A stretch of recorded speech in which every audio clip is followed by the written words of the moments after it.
चाचा जी ये सब क्या है? कुंदन, आखिरी बार कह रहा हूं, तुम लोग ये ठीक नहीं कर रहे हो।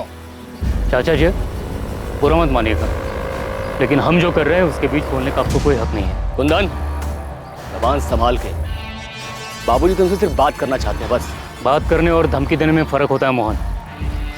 ऐसे गुंडों की तरह रास्ता रोककर बात नहीं होती है। गुंडे दिखाई देते हैं तुमको? हा? देख ले हमारे गुंडे अब। मोहन मोहन मोहन छोड़ो उसे। अरे हम कह रहे हैं छोड़ो। भाग। तुमसे बड़े हैं, हमारा नहीं तो हमारे रिश्तों का लिहाज करो। तुम समझदार हो, जाके समझाओ अपने भाइयों। ये तो बेकार में खून बहेगा।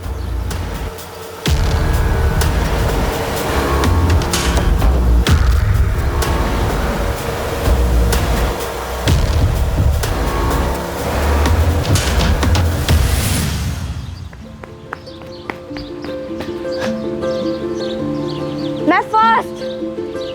क्या हुआ? अब रेसिंग नहीं लगाती तुम?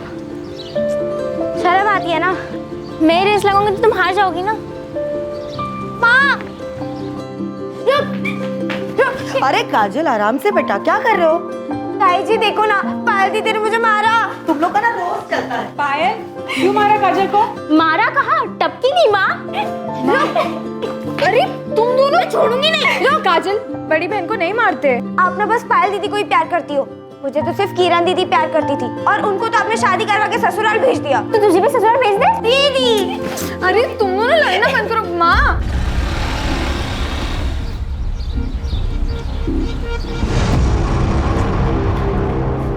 माँ, एक अच्छी खबर है। सुनीता, ज्ञान भैया और सुमित कहाँ है? भैया, क्या हुआ? भैया सुमित, अरे बात क्या है? भैया सुमित, मुझे चाचा जी और मोहन के इरादे ठीक नहीं लग रहे। बीच रास्ते रोककर धमकी दी है खून बहाने की। हमें यहाँ से जाना होगा।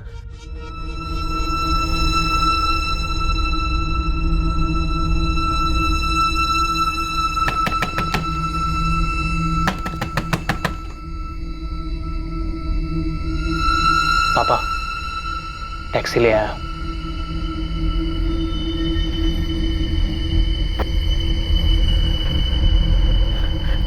सुनिए ना, सुमन, काजल और पायल को इस तरह अकेले कैसे छोड़ सकते हैं? उन्हें भी ले चलते हैं ना। इतनी रात में लड़कियों को लेकर सफर करना सही नहीं रहेगा। भैया सही कह रहे हैं, चलो।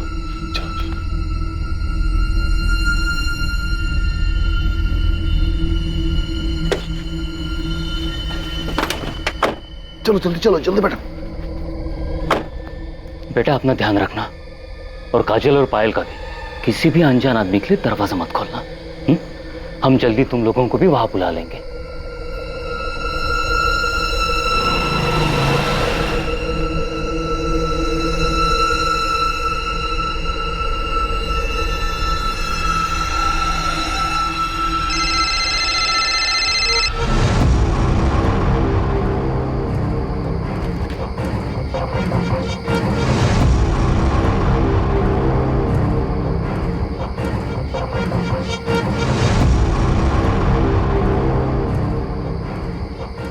क्या हुआ? कुछ नहीं, घर पे कोई फोन नहीं उठा रहा है। काम में होंगे, ज्यादा परेशान मत हो। चलो खाना लगा दो।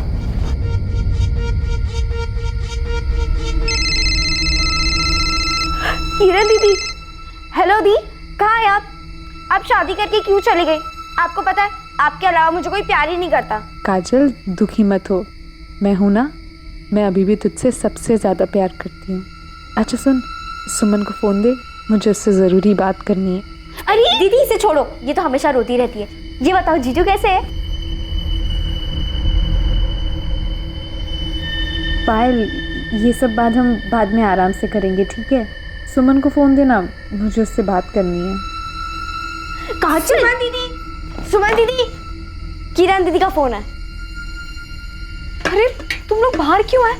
मैंने मना किया था ना। ये लो पकड़ो, जाओ अंदर।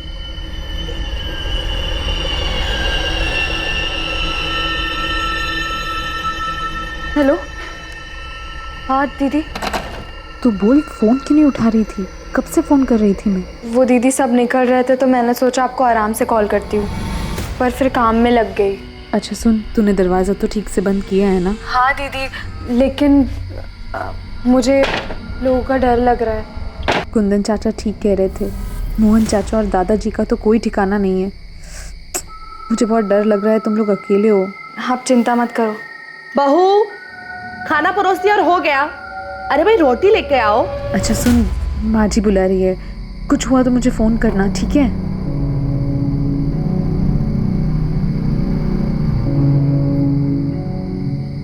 दीदी भूख लगी है। हाय।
हम इंसानों के लिए झूठ का सहारा लेना काफी आसान होता है, ना कि सच का सामना करना, क्योंकि सच अक्सर कड़वा होता है और इंसान के वास्तविक चरित्र पर रोशनी डाल सकता है, जो कि पूरे परिवार, रिश्ते और पूरे समाज की नींव को तोड़ दे। रात के अंधेरे में एक भयानक साजिश को अंजाम दिया गया और 3 मासूम लड़कियों की गोली मारकर हत्या कर दी गई। इतना तो साफ था कि यह कदम आवेश में नहीं उठाया गया था, बल्कि यह किसी की सोची समझी साजिश का नतीजा था। लेकिन ऐसा क्यों किया गया था? आखिर इस हत्याकांड के पीछे का भयंकर सच क्या था?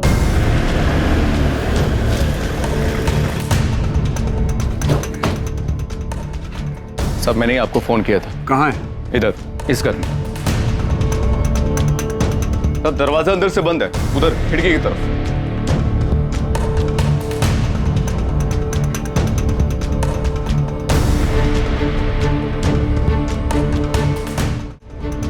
तीनों लड़कियां घर में अकेली थी? घर वाले कहाँ हैं? कहीं शादी में गए, फोन कर दिया, बस आ ही रहे। अग्रवाल, दरवाजा खुलवाओ, ना खुले तो तोड़ दो और तुरंत फॉरेंसिक वालों को भी बुलाओ। आपने लाश कब देखी? साहब हमने नहीं देखी, वो तो हमारे दूध वाले शाम ने कई बार आवाजें दी, लेकिन अंदर से किसी ने जवाब नहीं दिया। तब उसने खिड़की से सब कुछ देखा और शोर मचाना शुरू किया, तब हमें पता चला। घर में कौन कौन रहता है? यहाँ 3 भाई रहते, बड़ा भाई ज्ञान चौहान, उसकी एक बेटी है किरण जिसकी शादी हो चुकी है, दूसरा भाई कुंदन, उसकी पत्नी है सुनीता, एक बेटा है प्रकाश और एक बेटी है सुमन। यांजी का सबसे छोटा भाई सुमित और पत्नी गंगा, जिसकी 2 बेटियां रहती, काजल और पायल। साहब इनके साथ बहुत बुरा, इन बच्चों को कोई कैसे मार सकता है? सर,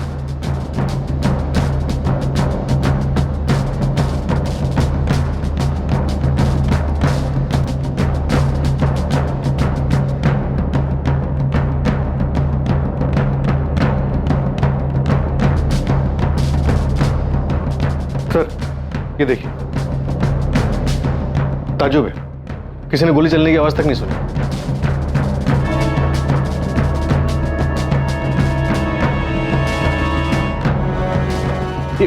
ये तो जिंदा है। एम्बुलेंस कहाँ है? कॉल कर दिया सर, रास्ते में आती होगी। ये सब तुम्हारी बेवकूफी की वजह से हुआ। कहा था जोश में होश मत खोना। अरे तो क्या करता बाबूजी, हाथ में हाथ रख के बैठा रहता?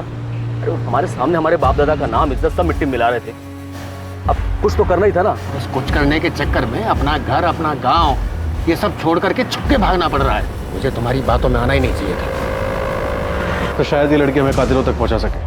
बस ये मनाओ कि बच जाए। समझ में नहीं आ रहा तीनों लड़कियों को मारने की क्या वजह हो सकती। सुमन बेटा, सुमन, क्या हुआ तुम्हें? देखिए इसको हॉस्पिटल ले जा रहे हैं, अभी जिंदा है ये, ले जाओ ले जाओ। सुमन बेटा, काजल और पायल, वो दोनों। पायल छोड़ूंगा मैं नहीं, उनको काट के रख दूंगा। क्या हो गया? सुमित, सुमित, सुमित। क्या कर रहे हो? छोड़ो भैया, उनके उनके किए की सजा मिलनी चाहिए। छोड़ो मुझे। मेरी बात सुन। ये किसके बारे में बात कर रहे हैं? वो गजेंद्र सिंह चौहान और उसके बेटे मोहन के बारे में।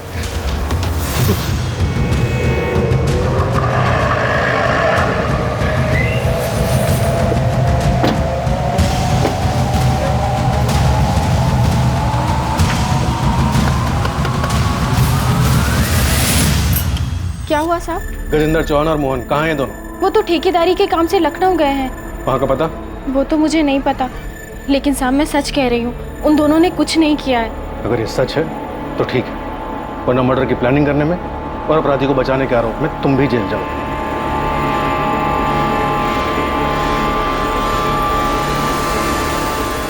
साले हमारी बच्चियों को मार के भाग गए सर।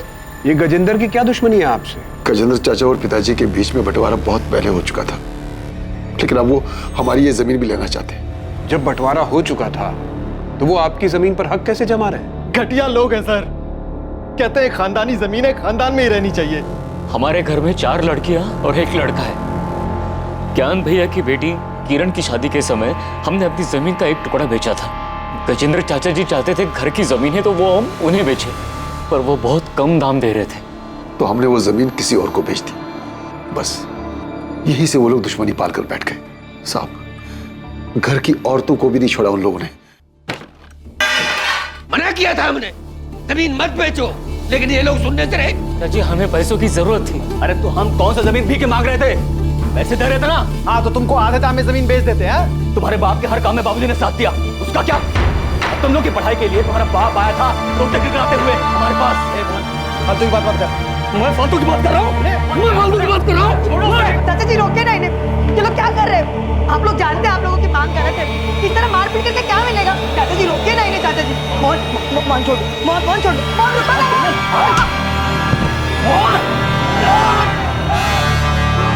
आपने पुलिस कंप्लेंट क्यों नहीं की थी? साहब, अग्रवाल साहब को पता है। गजेंद्र चौहान और उसके बेटे नहीं किया ये सब? हाँ साहब, गुंडे लेके घुस गए और घर की औरतों के साथ भी धक्का मुक्की की। हमें बहुत डर लग रहा है, कमीने लोग हैं, वो किसी भी हद तक गिर सकते हैं। साहब हम सच करें, हमने कुछ नहीं किया है। बहुत चर्बी चढ़ी ना तुम दोनों को। लोगों के घर में घुसते हो, मारपीट करते हो, औरतों के साथ धक्का मुक्की करते हो, और तुम लोगों को लगा तुम्हें कोई कुछ नहीं बोलेगा। हाँ छोड़ो यहीं पर। ये सब किरण की शादी के तुरंत बाद हुआ था, करीब 1 महीने पहले। उसके कुछ दिनों के बाद दोनों बेल पे बाहर आ गए। उसके बाद उन्होंने कुछ किया? नहीं साहब, वो लोग काफी दिन तक चुप थे।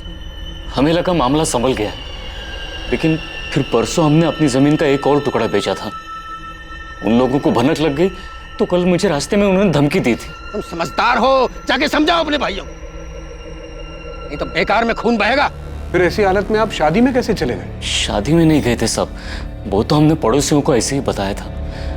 हम यहाँ पास के गांव बालीपुर में जाकर छुपे हुए थे। वहाँ सुमित की पत्नी गंगा के रिश्तेदार रहते हैं, तो हम सब लोग मेरे बेटे प्रकाश को साथ लेकर वहाँ चले गए थे। बच्चियों को अकेला क्यों छोड़ा? बालीपुर में हमारा कोई जमा हुआ ठिकाना नहीं था। हमने सोचा कि लड़कियां घर में ही सुरक्षित रहेंगी, लेकिन हमें क्या पता था साहब कि आफत तो उनका यहाँ इंतजार कर। हम सपने में भी नहीं सोच सकते थे कि वो हमारी बेटियों के साथ ऐसा करेंगे। उनकी दुश्मनी तो हमसे थी, फिर हमारी बच्चियों के साथ। कुंदन, तुम्हारा बेटा प्रकाश वो कहाँ है? साहब, जब से उसने अपनी बहनों के बारे में सुना, उसकी तो जैसे हिम्मत ही टूट गई। बहुत गहरा सदमा पहुंचा है उसे।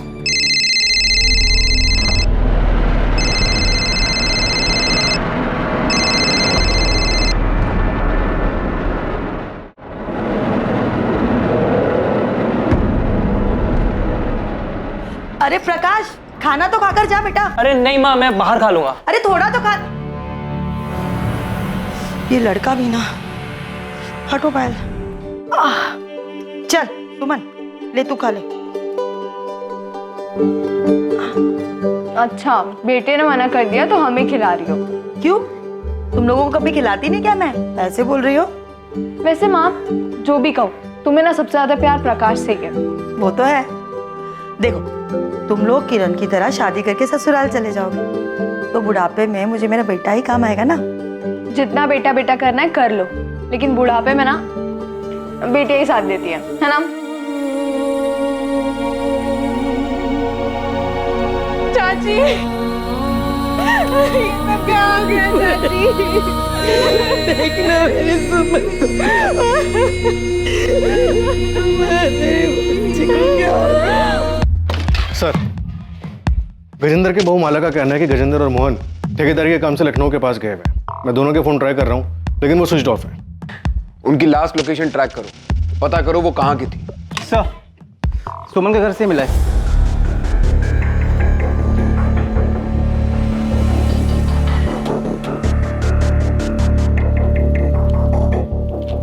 स्टेट सिविल सर्विसेज का लेटर है। सुमन का सिलेक्शन हो गया। इंटरव्यू की डेट भेजिए। बहुत मेहनत की होगी उसने अपनी जिंदगी में आगे बढ़ने के लिए।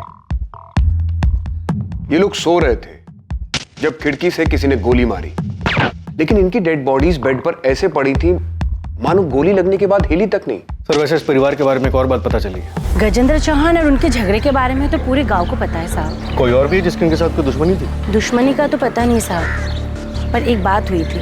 उनकी बड़ी बेटी है ना किरण, उसकी सास उमा और चाचा ससुर केशव, वो दोनों बहुत नाराज थे उन लोगों से। किस बात पर वो तो नहीं पता, पर गांव वालों को मैंने बात करते हुए सुना था। लेकिन सुमन के परिवार वालों ने तो ऐसी किसी अनबन का जिक्र नहीं किया। सर, वो उनकी बेटी किरण के ससुराल वाले, उन्हें लगा होगा अगर पुलिस के सामने ऐसी कोई बात बताएंगे तो किरण के ससुराल वाले बुरा मान सकते हैं और किरण किसी मुसीबत में पड़ सकती है। हाँ, लेकिन उनके घर की 3 बेटियां एक ही रात में बेरहमी से मारी गई। ऐसे में उन्हें हमें हर छोटी से छोटी बात, हर शक के बारे में बताना चाहिए था।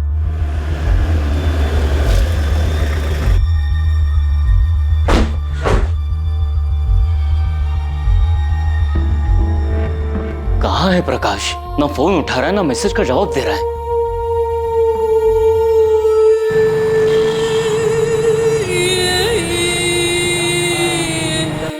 आप लोगों ने बताया नहीं कि आपकी बेटी सुमन ने यूपी स्टेट सिविल सर्विस का एग्जाम पास किया? कैसी बातें कर रहे साहब, हमें तो इस बारे में कुछ भी नहीं पता है। कुंदन, सुनीता, किरण, क्या तुम लोगों को कुछ पता है? नहीं भैया, हमें तो कुछ नहीं पता है। आपकी बेटी स्टेट लेवल का एग्जाम पास करती है, उसे इंटरव्यू के लिए लेटर आता है और वो आप लोगों से कुछ नहीं बताती। क्या घर में उसकी पढ़ाई या फिर उसके काम करने को लेकर कोई मनाही थी? हम तो सुमन को हमेशा प्रोत्साहित करते थे और हमने अपने घर की बेटियों को कभी पढ़ने से नहीं रोका है। माँ, एक अच्छी खबर है। सुमन ने मुझे बताया था, उसने कहा था अगर वो एग्जाम पास हो जाएगी तो घर में सबको बता देगी। और जिस दिन हम घर से भाग रहे थे, शायद उसी दिन सुमन इस चिट्ठी के बारे में मुझे कुछ बताने आई थी। लेकिन फिर सुमन के पापा आ गए और इस बीच में सुमन का ये सब सही रह गया। ये लोग साहब, ये ज्ञान भैया की बेटी किरण है, उनके पति पंकज और ये पंकज की माँ उमा जी। हमने सुना है कि किरण के ससुराल में और आप लोगों के बीच कुछ अनबन थी। नहीं, ऐसा कुछ भी नहीं था। ऐसा कुछ नहीं हुआ था साहब। झूठ मत बोलिए, पूरे गांव में ये बात फैली हुई है कि आप दोनों परिवारों में कुछ तो हुआ था। शादी में छोटी मोटी कहासुनी हो गई होगी, जैसे गांव वाले बढ़ा चढ़ाकर बोल रहे हैं। ऐसा कुछ भी नहीं हुआ था, हमारे यहाँ बिल्कुल सब कुछ ठीक था। तुझे पता है ये किसने किया था? नहीं, मुझे तो नहीं पता। तू कल रात को उसके घर जाने वाला था? देख, ऐसा कुछ नहीं हुआ, ना ही मैं वहां गया था और ना ही जाने वाला था। साले कमीने, मैं तुझे छोड़ूंगा नहीं। तेरी हिम्मत कैसे? तुझे जो चाहिए था वो तुझे नहीं मिला तो तूने उन्हें मार दिया। अब तो तूने, मैं नहीं छोड़ूंगा। प्रकाश, ये क्या कर रहा है? मैं नहीं क्यों मार रहा है उनको? छोड़ दे। हटो यहाँ से। प्रकाश, छोड़। Hello, police station. पड़ोसी तो बेकार की बातें बनाते ही रहते हैं साहब।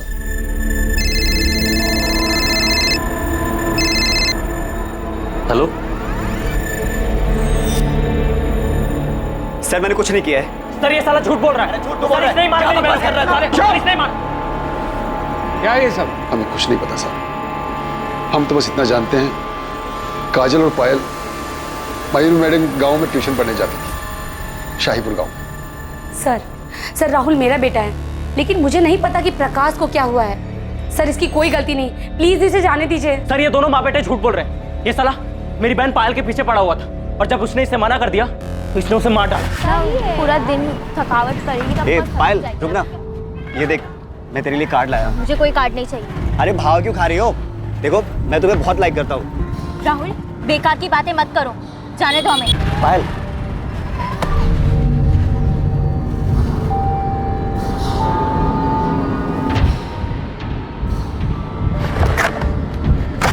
प्रकाश, ये पहली और आखिरी बार था, इसलिए तुझे छोड़ रहा हूँ। आज के बाद अगर पायल के आसपास भी दिखाई दिया ना, जान से मार दूंगा तुझे। सर ये झूठ बोल रहा है, मैंने कुछ नहीं किया है। साले झूठे। अरे छोड़ बोल रहा तो।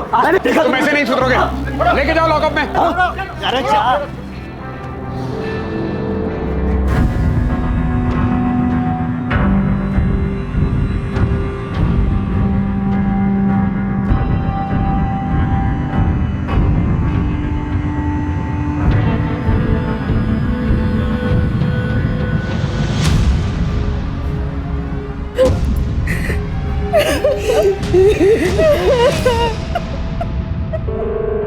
सर, दोनों विक्टिम्स के बॉडी में सेडेटिव के ट्रेसेस मिले हैं, मतलब मारने के पहले बेहोश किया गया था। हॉस्पिटल से सुमन का ब्लड सैंपल भी आ गया है, उसे भी स्टडी कर रहे हैं। मुझे पूरा यकीन है कि सुमन के ब्लड में से भी आपको इसी सेडेटिव के ट्रेसेस मिलेंगे। हमें पहले से ही शक था कि ऐसा ही कुछ हुआ है, क्योंकि तीनों सुमन, पायल और काजल सोते हुए मिले।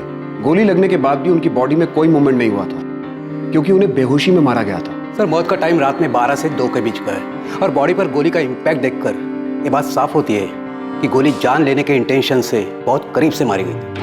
सर, फॉरेंसिक टीम ने गोली और शेल से गन आइडेंटिफाई कर लिया है।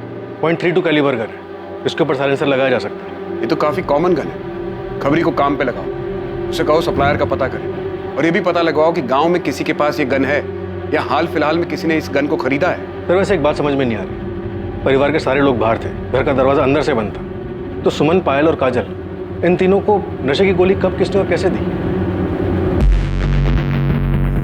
हाँ दीदी। फैमिली को गजेंद्र और मोहन पर शक है। हो सकता है ये काम पायल के आशिक राहुल का हो, या फिर किरण के ससुराल वालों का इसमें हाथ हो। तुम दोनों बच्चियों की बॉडी फैमिलीज को सौंप दो, और प्रकाश को भी अभी के लिए जाने दो। अंतिम संस्कार के बाद बात करेंगे उससे। और सर राहुल, चलो जाओ बाहर। आप मुझे क्यों नहीं छोड़ रहे हैं सर? मैंने कुछ नहीं किया है। अभी बस इसको छोड़ने को कहा है।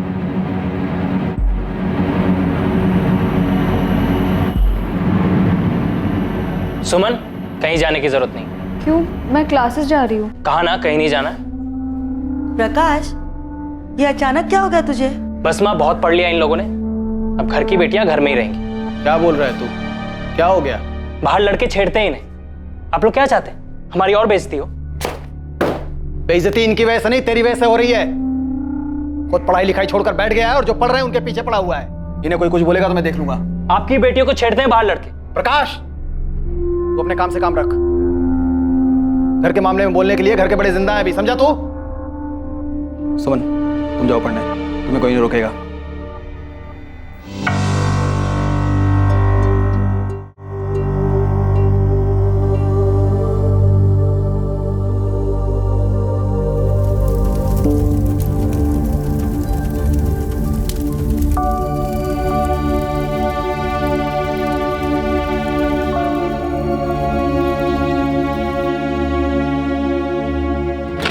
सर, गजेंद्र और मोहन की कॉल लोकेशन डिटेल्स आ गई। ये दोनों कल सुबह तक यहीं सूलीगंज में ही थे, और सुबह 6 बजे के बाद से इन दोनों का फोन स्विच ऑफ जा रहा है। तो माला झूठ बोल रही है। माला का फोन सर्वेलेंस पे डालो, किसी दूसरे नंबर से वो माला से बात करने की कोशिश जरूर करेंगे। सर, क्या मैं अंदर आ सकती हूँ? सर, अस्पताल में मैं सबके सामने कुछ बोल नहीं पाई, लेकिन सर आपको जो कुछ भी पता चला है वो सब सच है। किरण, जो बोलना है साफ साफ बोलो। सर, असल में मेरे ससुराल वाले, खासतौर से मेरे चाचा ससुर केशव चौहान, वो मेरे मायके वालों से काफ़ी गुस्सा थे। उनके बीच में काफ़ी बड़ा झगड़ा हुआ था। किस बारे में? सर, अभी 1 महीने पहले ही मेरी शादी हुई है, और शादी के समय दहेज के पैसों को लेकर कुछ अनबन हो गई थी। कुंदन चाचा ने मेरी सास को पैसे देने का वादा किया था, लेकिन शादी के समय तक मेरे घर वाले वो पैसे जुटा नहीं पाए थे। मेरी सास और केशव चाचा ने शादी के कुछ दिन पहले घर आकर बहुत बड़ा हंगामा किया था। हमसे गलती हुई है, इसके लिए हम माफी भी मांग रहे हैं। हम ये नहीं कह रहे हैं कि हम पैसे नहीं देंगे, जो हमने वादा किया है हम जरूर पूरा करेंगे। शादी के खर्च में थोड़ी सी मुश्किल हो रही है। हाँ तो एक काम करते हैं, आपका खर्चा कम कर देते हैं, ये शादी तोड़ देते हैं। नहीं नहीं, ये क्या कह रही हैं आप? भगवान के लिए ऐसा मत कहिए। आप जैसा कहेंगे वैसा ही हो, लेकिन ये शादी मत तोड़िए। आखिर में मेरे पापा और चाचा ने पुश्तैनी जमीन का हिस्सा बेचकर दहेज के पैसे चुकाए।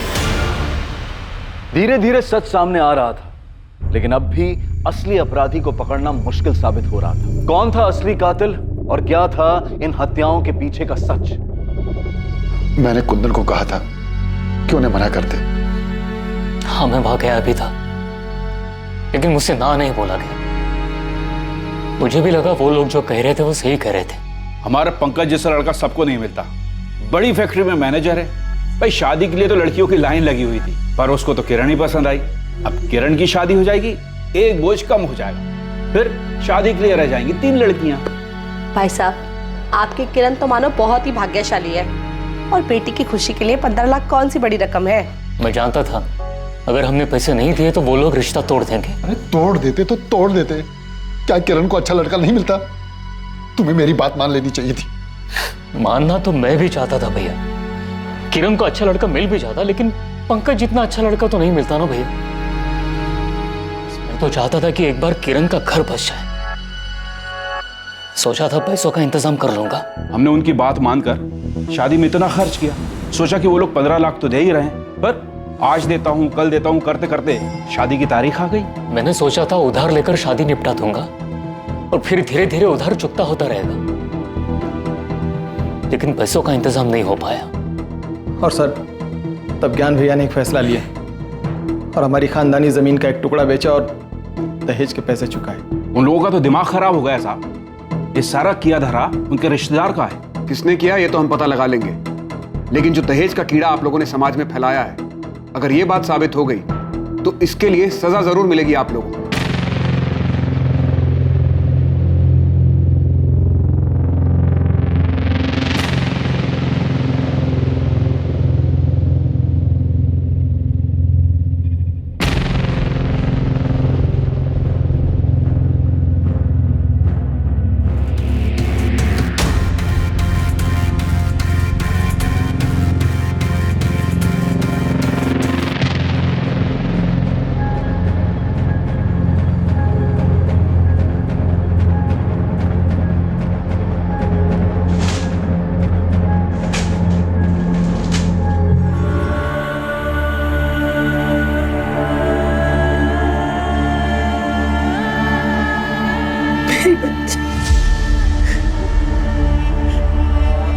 ऐसे कैसे उन लोगों ने दुश्मनी निकाली?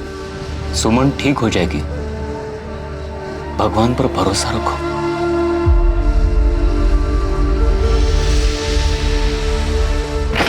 सर, वीरेंद्र और मोहन के फोन अभी भी बंद आ रहे हैं, लेकिन माला के पिछले 72 घंटों के कॉल लॉग्स में 2 अलग अलग लैंडलाइन नंबर से कॉल्स आए, जिसपे एक नंबर पे 7 मिनट और एक नंबर पे 10 मिनट बात भी हुई है। ये माला तो कुछ बोलेगी नहीं और हम उसे अरेस्ट भी नहीं कर सकते।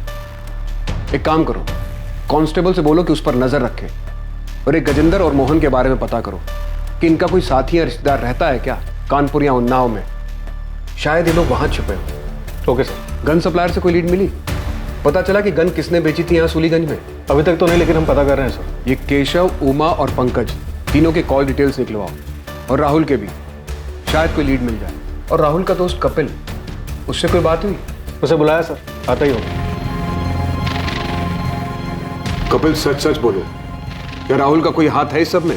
राहुल ऐसा नहीं कर सकता सर। राहुल पायल का पीछा करता था ना, और कई बार तुम भी होते थे राहुल के साथ। कहीं खून की प्लानिंग में राहुल के साथ तुम भी तो शामिल नहीं थे? मैंने ऐसा कुछ नहीं किया सर। सर, एक बात सच है कि राहुल पायल को बहुत पसंद करता था, और वो उसके पीछे पड़ा हुआ था कि वो उसकी बात मानकर उसकी गर्लफ्रेंड बन जाए। देखो, तुम यहाँ से चले जाओ। किसी ने देख लिया तो मेरा घर से निकलना भी बंद हो जाएगा। मैं चला जाऊंगा, लेकिन तू भी मुझे बोल दे कि तू भी मुझे प्यार करती है। प्लीज जाओ यहाँ से, किसी ने देख लिया तो हंगामा हो जाएगा।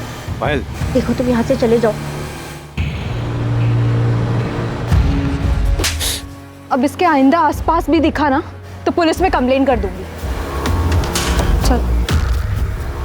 राहुल को बहुत गुस्सा आया था और अपनी बेइज्जती का बदला लेने के लिए उसने बहुत ही खतरनाक प्लान बनाया था।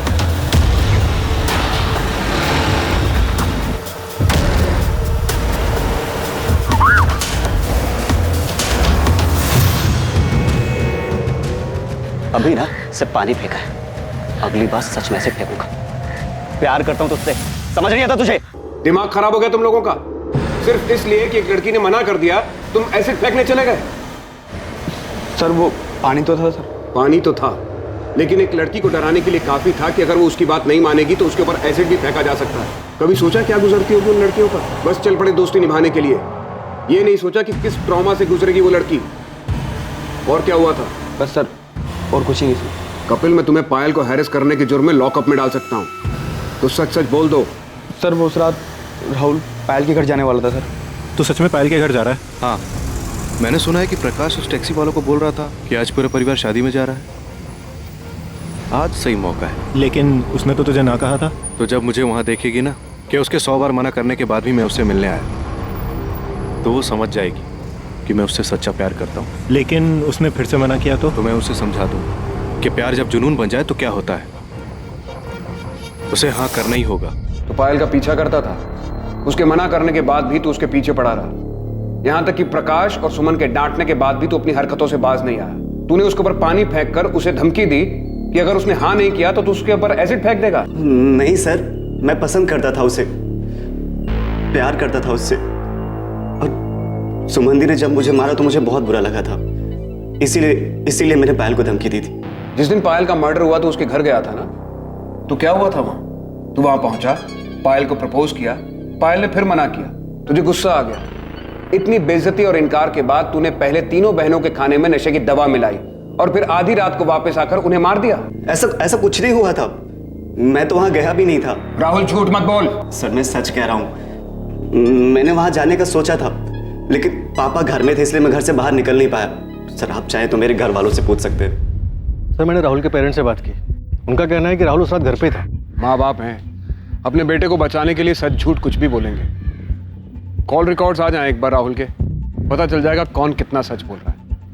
तुमने सुमन के परिवार के बारे में पता किया? उस रात वो बालीपुर में कहाँ थे? हाँ सर, अपने रिश्तेदार के घर में रुके थे। सुनीता और गंगा रिश्तेदार के घर में, ज्ञान और सुमित पड़ोसियों के यहाँ, और प्रकाश और कुंदन खलियान में। सर आपको वाकई में इस राहुल पर शक है? अक्सर इस उम्र के लड़के प्यार और ऑब्सेशन के नाम पर सही और गलत में फर्क नहीं कर पाते। पायल का इनकार राहुल बर्दाश्त नहीं कर पाया होगा और बदले में उसने पायल को मार दिया होगा। राहुल को सुमन पर गुस्सा तो था ही, क्योंकि सुमन ने उसे थप्पड़ जो मारा था, और वो काजल, वो कोलेट्रल डैमेज होगी। पूरे चांसेस हैं कि राहुल ने किया ये, लेकिन अभी श्योरिटी के साथ कुछ नहीं कह सकते। हेलो, ठीक है हम अभी आ रहे हैं। सुमित का फोन है, सुमन को होश आ गया, चलो।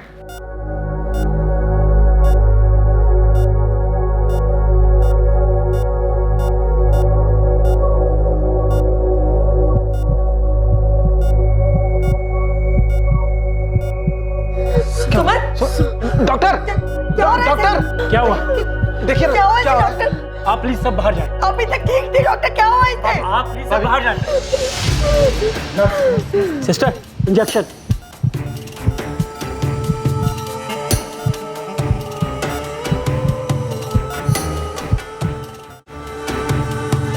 क्या हुआ? तुमने तो फोन किया था कि सुमन को होश आ गया, फिर ये सब? हाँ भैया होश आ गया था, फिर पता नहीं क्या हुआ, डॉक्टर ने हम लोग को बाहर निकाल दिया। और सर पता नहीं सुमन को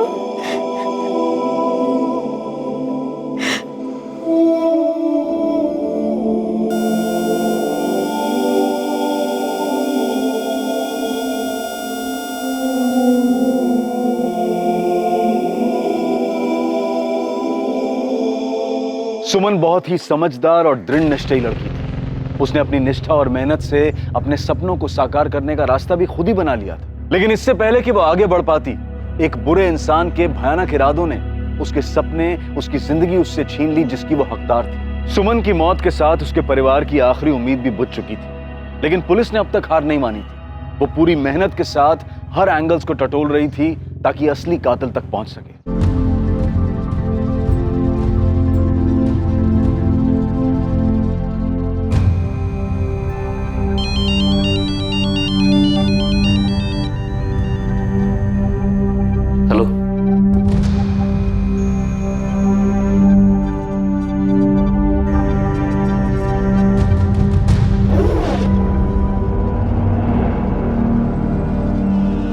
कुंदन, कुंदन।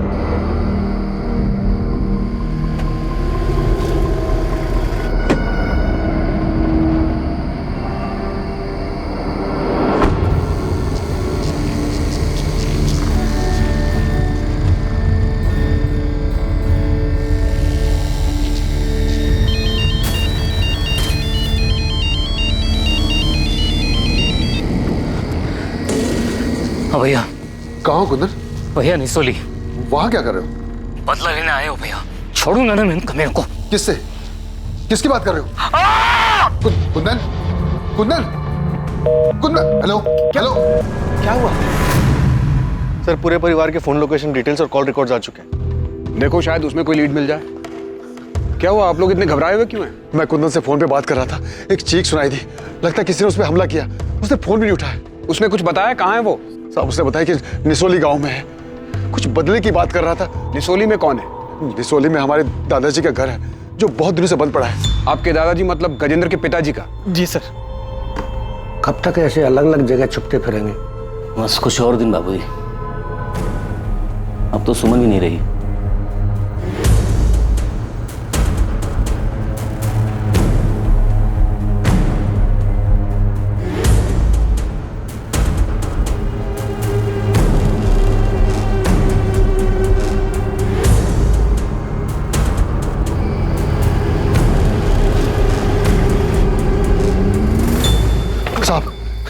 ये घर है साहब। आओ।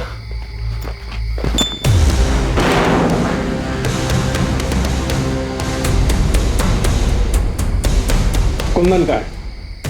कहाँ है कुंदन? हमें नहीं पता, हमें नहीं पता कहाँ है।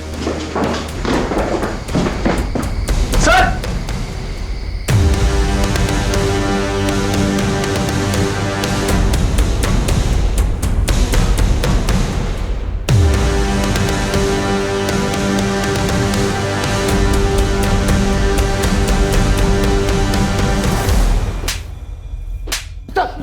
साहब, अरे हमने कुछ नहीं किया साहब, कुछ नहीं किया। कुछ नहीं किया तो छुपे हुए क्यों थे? डर गए थे। हमको लगा कि वो सारा इल्जाम वो लोग हम पर डाल देंगे, तो इसलिए साहब हमारा यकीन कीजिए हमने कुछ नहीं किया। अरे हमको तो ये भी नहीं मालूम था कि वो अंदर पड़ा हुआ है। तुम लोग किसी भी हद तक जा सकते हो। तुम लोगों ने कुंदन और उसके परिवार को धमकी दी थी ना, उनके परिवार की औरतों के साथ मारपीट की और आखिर में बच्चियों को मार के अपना बदला पूरा किया। जमीन के लिए किया ना ये सब? साहब हम मानते हैं कि हमने धमकी दी थी। सुनीता और गंगा के साथ हाथापाई भी हुई थी, लेकिन हमने कत्ल वाले दिन नहीं, उसे 4 दिन पहले धमकी दी थी। साहब हमने बच्चियों को नहीं मारा है। अगर मारना होता तो हम उस प्रकाश को मारते, बच्चियों को नहीं। अब चाहे तो जांच कर सकते हैं। उस रात हम उस घर के आसपास भी नहीं गए थे साहब। सर आपसे एक बात करें। ये बाप बेटा तो एक ही रट लगाए हुए कि इन्होंने नहीं मारा। मुझे भी लगता है कि दोनों सच बोल रहे। तुम बताओ क्या बात करनी थी? सर ये देखिए,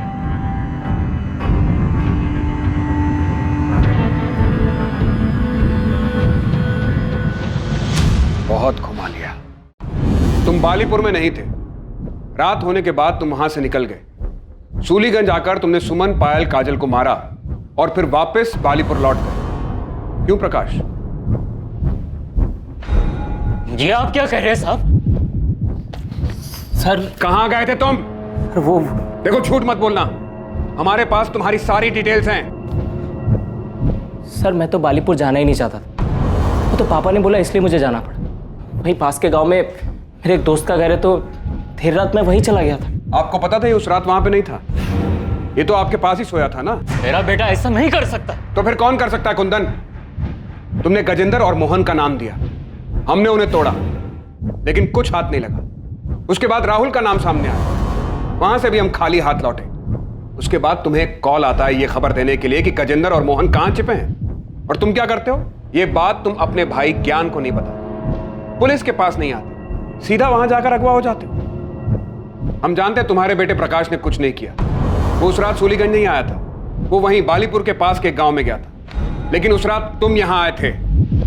ये रही तुम्हारी फोन की लोकेशन डिटेल्स।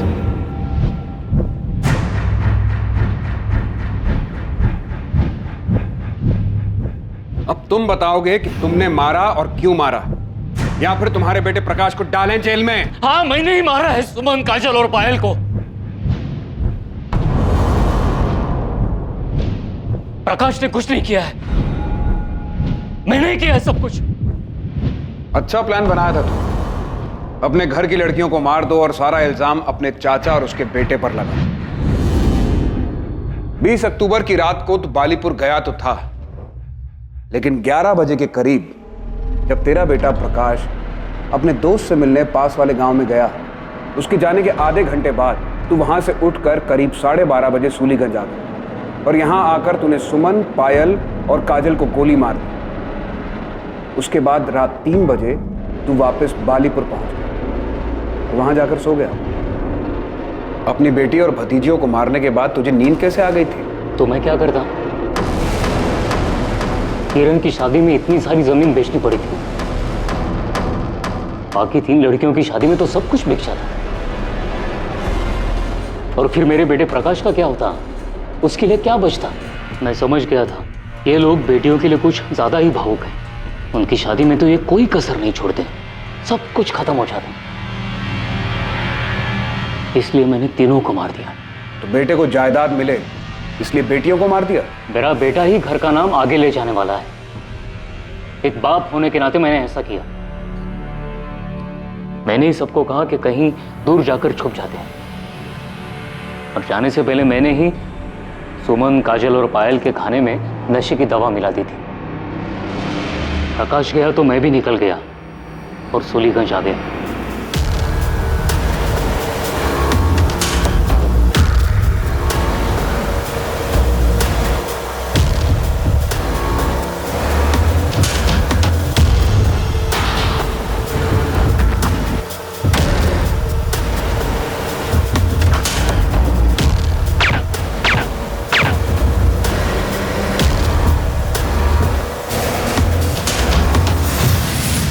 गन कहां से मिली तुम्हें?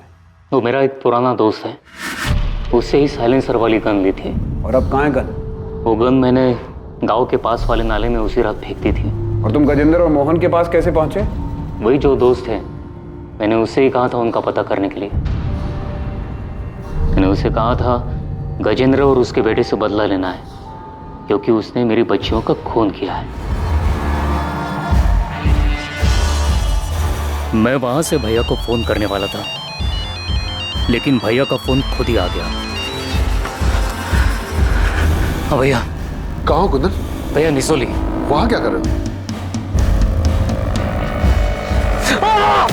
कुंदन, कुंदन! मैंने ही आवाज निकालकर फोन कट कर दिया और वहीं से एक पत्थर उठाकर उससे अपना सर फोड़ लिया, ताकि सबको यही लगे कि गजेंद्र चाचा जी और उसके बेटे ने मुझे मारा है। और स्टोर रूम में जाकर खुद को बंद कर लिया।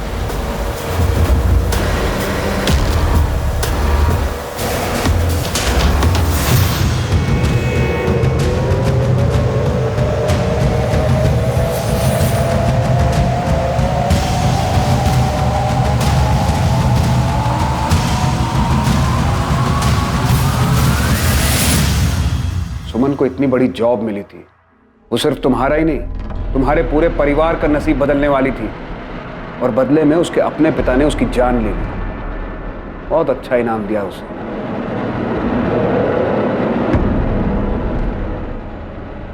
एक पिता ने अपनी ही बेटी की जान ले ली सिर्फ इसलिए क्योंकि वो अपनी जायदाद, उसकी शादी और दहेज पर खर्च नहीं करना चाहता था। उसे सब कुछ अपने बेटे के लिए बचाना था। ये बहुत ही ताज्जुब की बात है, सुनकर विश्वास नहीं होता है, लेकिन दुर्भाग्यवश ये सच है। आज भी देश के कई हिस्सों में लड़के और लड़कियों के बीच में भारी मात्रा में पक्षपात करना बहुत ही साधारण सी बात है, क्योंकि सदियों से ये रूढ़िवादी मानसिकता उनके दिमाग में घर कराई जा चुकी है। दहेज मांगना ना सिर्फ गलत है बल्कि कानूनन जुर्म भी है, लेकिन दहेज देना क्या वो गलत नहीं?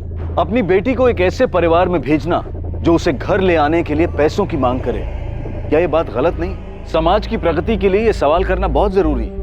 ये समझना बहुत जरूरी है कि लड़की के दहेज पर नहीं बल्कि उसकी पढ़ाई पर खर्च किया जाए, उसे जिंदगी में आगे बढ़ने का मौका दिया जाए। ऐसा करने से ना सिर्फ लड़कियां सशक्त होंगी बल्कि बड़े होकर अपने परिवार का ख्याल भी रख पाएंगी। मुद्दा ये नहीं है कि लड़के लड़कियों से बेहतर हैं या फिर लड़कियां लड़कों से।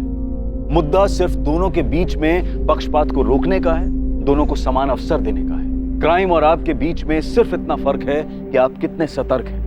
सतर्क रहें, सुरक्षित रहें। जय हिंद।